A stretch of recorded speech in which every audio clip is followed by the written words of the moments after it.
Hi, I'm Roger Linn, and welcome to the QuickStart guide for Tempest, the analog drum machine created by me and Dave Smith Instruments. I'm going to be going over some of the main points of the product in order to be able to let you get started quickly, which is probably why we call it a QuickStart guide. So come in closer and I'll show you some of this stuff. There are three terms you should know: sounds, beats, and projects. A sound is a drum sound, a kick, snare, hi-hat, tom, etc. A beat is a drum beat and everything that is required to make that beat, including its sequence of notes and the sounds that it uses. And then finally there's projects. When you save a project, you're saving everything in the machine, so you can be confident that when you reload it, you'll have the exact same status as when you last saved it. A project consists of all 16 beats in memory and all of their sounds, and each beat has up to 32 sounds, that's 512 sounds, all saved in one file. The first section of the panel I'd like to tell you about is this control section. Here's the graphics screen. There are 4 arrow keys to guide you around the screen or from screen to screen depending on what mode you're in, and page up and down keys. There's a soft key here that's always defined in the lower left rectangle of the screen. And speaking of the lower part of the screen, you'll notice that this part of the screen always shows the tempo, this always shows your location within the beat, and this is the screen title, which in this particular screen is 16 beats. Now above the screen are 4 soft knobs. They vary, their functions vary depending on what screen you're in, and the function is always printed in the top 4 rectangles of the screen. Here's the shift key, and this can either be held or toggled depending on how long you hold it. If you hold it longer, it's held. If you press it quickly, it toggles to take you in and out of shift states. And all around the panel, you'll notice there are small labels printed in gray below the knob or button. Those are shift functions. So for example, in this case here, I have the attack control, but below it is written sustain level. So if I hold shift and turn the knob, or if I press shift quickly and turn the knob, it actuates sustain level instead of attack. And the shift key is duplicated up in the upper left-hand corner for convenience, so you can do things like this. And then finally there are the transport keys down here: rewind, fast forward, record, stop, and play. This section here is called screens, and it allows you, by pressing these buttons, to display different types of information on the screen which are helpful depending on what you're doing. So for example, if I press pads, I'm going to see what the contents of each of the 16 pads here on the screen. If I press events, I'm going to see a grid showing the note contents of the selected beat, allowing me to do detailed editing on the beat. If I press sounds, then I'm going to see little knobs and buttons containing the various parameters that are used to make up a sound.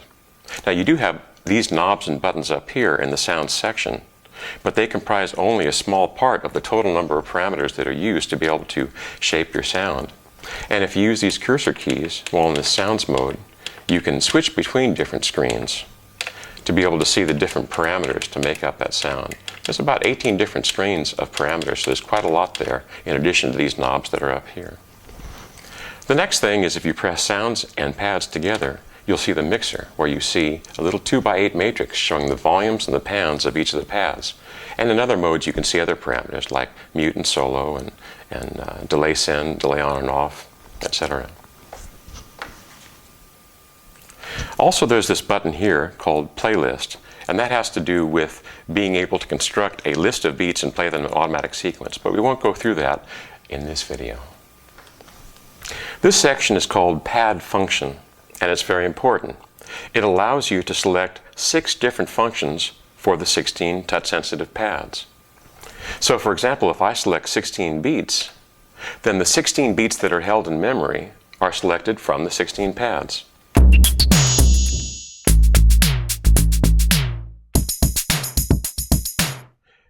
Then if I select one of those beats, that becomes the selected beat, and now if I press 16 sounds, the sounds of that beat will appear on the 16 pads.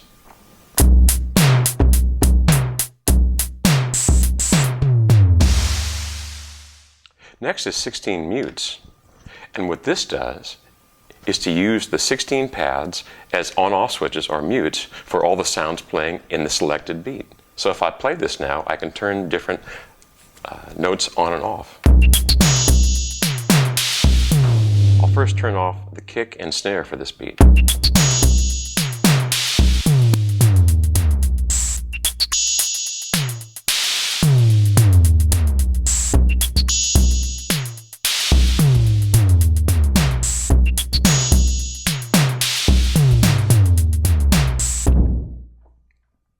Now next is 16 time steps. This allows you to program beats in step time, kind of like the old Roland TR-808 drum machines, or drum machines made in that style. So to do that, I first select one of the sounds. In this case, I'll take the snare drum from this beat. That becomes now the selected sound. So now when I press 16 time steps, that sound will be appearing on all 16 pads, but at 16 different 16th notes. And of course, I could set that to 32nd notes or 8th notes or whatever I want. Then when I play, you'll see the pads animate. And by turning these pads on and off by switching them, I'm able to delete them or insert new notes into the beat. So watch what happens when I play and then I take these notes away.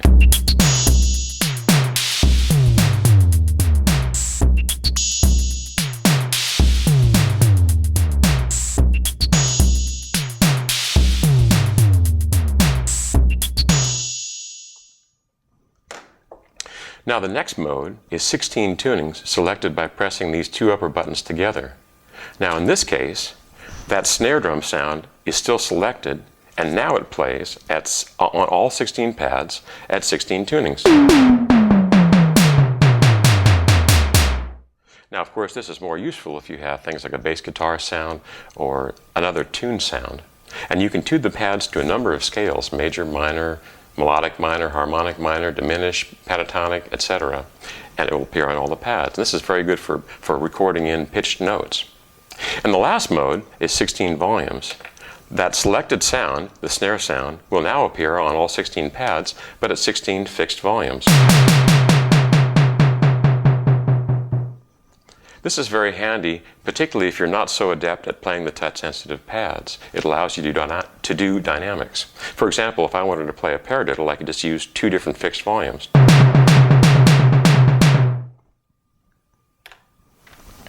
Up here are the controls that are used to create and edit the actual sounds that you make in the Tempest.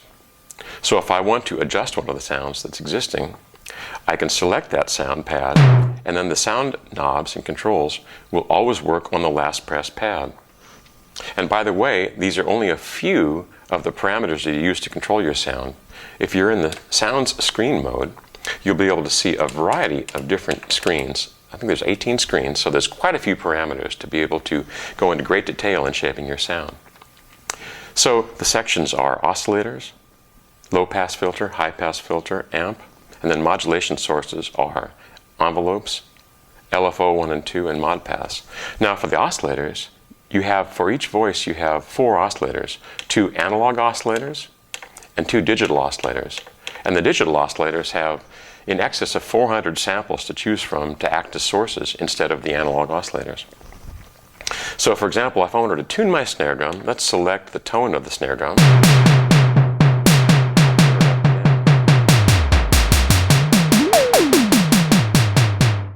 Or I can tune the low pass filter.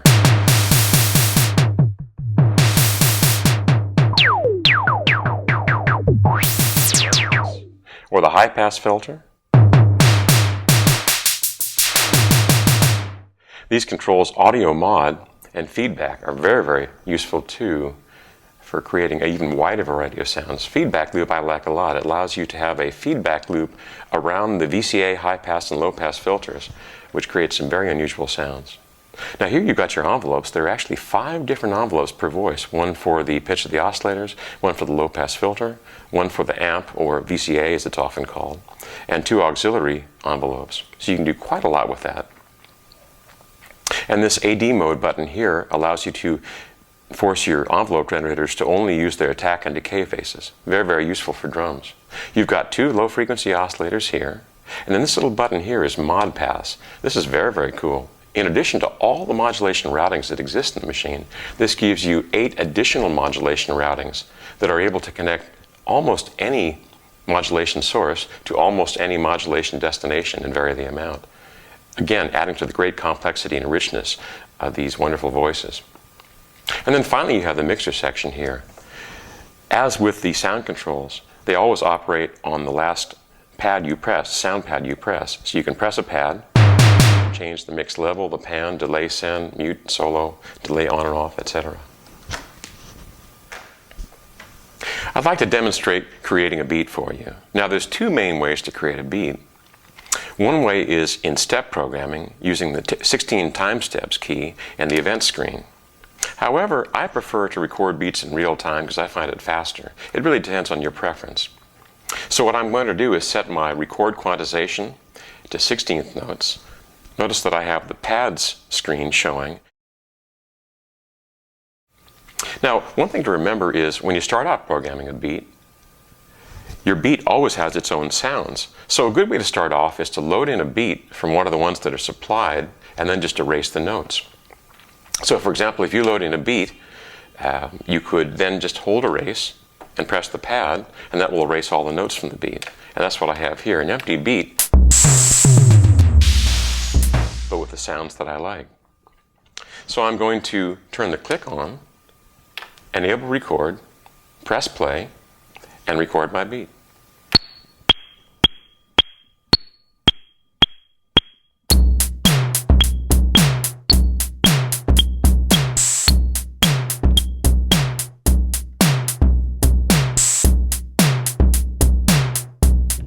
Now I'm going to add a shaker part on 16th notes, which I could play like this, but to make it easier, I'm going to use the roll function.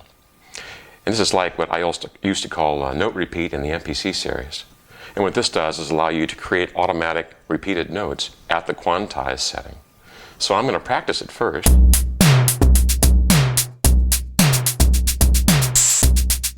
Notice that by varying pressure on the pad, I vary the individual velocity of the notes that are created. So I'm going to record mode, and I'm going to record that part.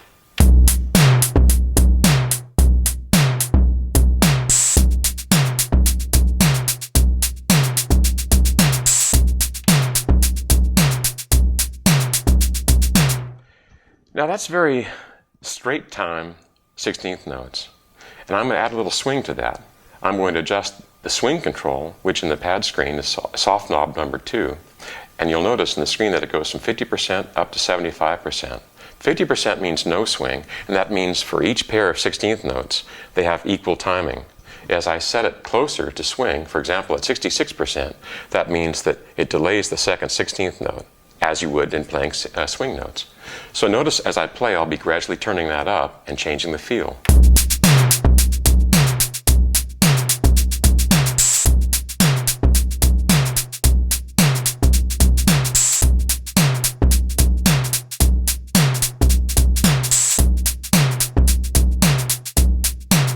I'll leave it at around 56 or 58%, which gives me a nice loose 16th note feel and really adds to the humanness of the beat you're creating.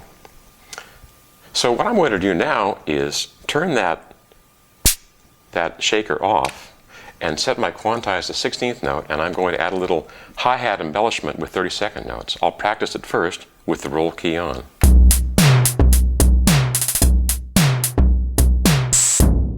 Now I'll record it.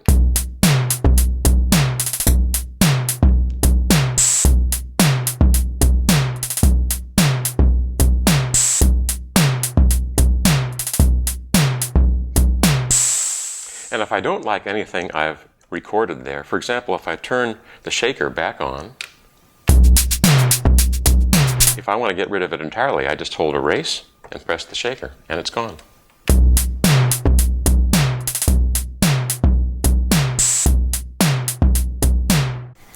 This section, real-time effects, is very important. It uses 2 custom-made sensors that we developed that are sensitive not only to the finger position, but the finger pressure as well. There are 2 ways to use real-time effects. The first is called beat effects, and that's when you have the 16 pads assigned to play 16 beats, and you can use these to affect sound parameters that affect the entire beat. It's a great performance feature. But I'm going to talk about and demonstrate now the other feature called note effects. And this is when you have the 16 pads assigned to 16 sounds. You can play a sound and then have the slider modify any assigned parameter to that sound. In this case, I have oscillator frequency, or oscillator pitch rather, on the left, and oscillator and low-pass filter frequency on the right. And when I record these movements into the beat, they are recorded.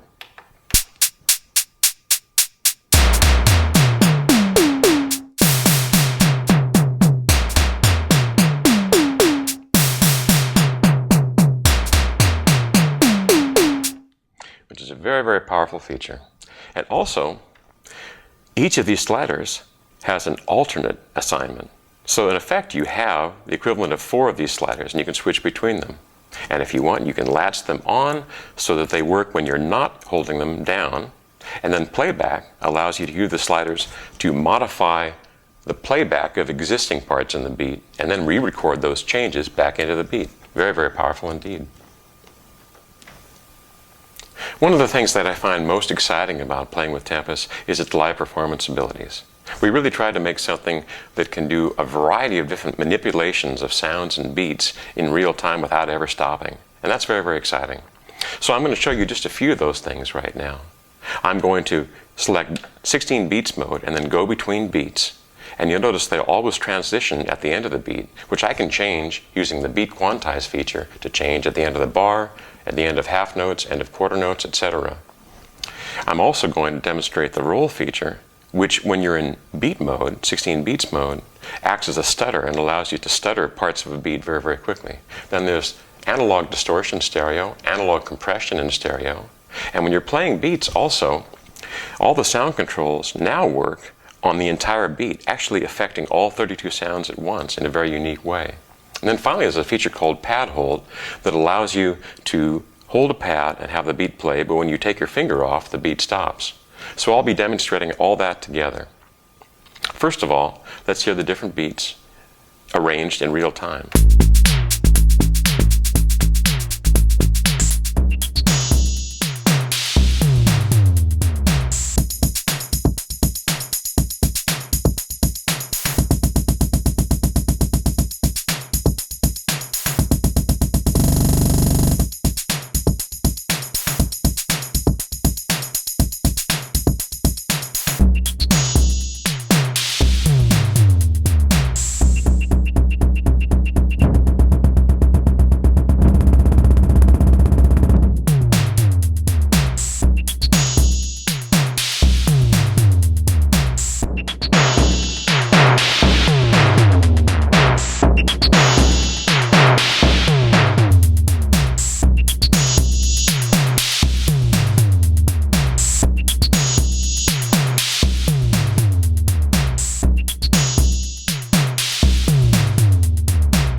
Well, that's about it. I think I've covered most of the main points. To learn more, dig into your manual. And also, we'll be putting up more videos on Dave's site and on my site to be able to not only teach you more about how to use the features, but also how to get the most out of it, tips and tricks and that sort of stuff. So thank you very much for watching, and thanks very much for buying a Tempest.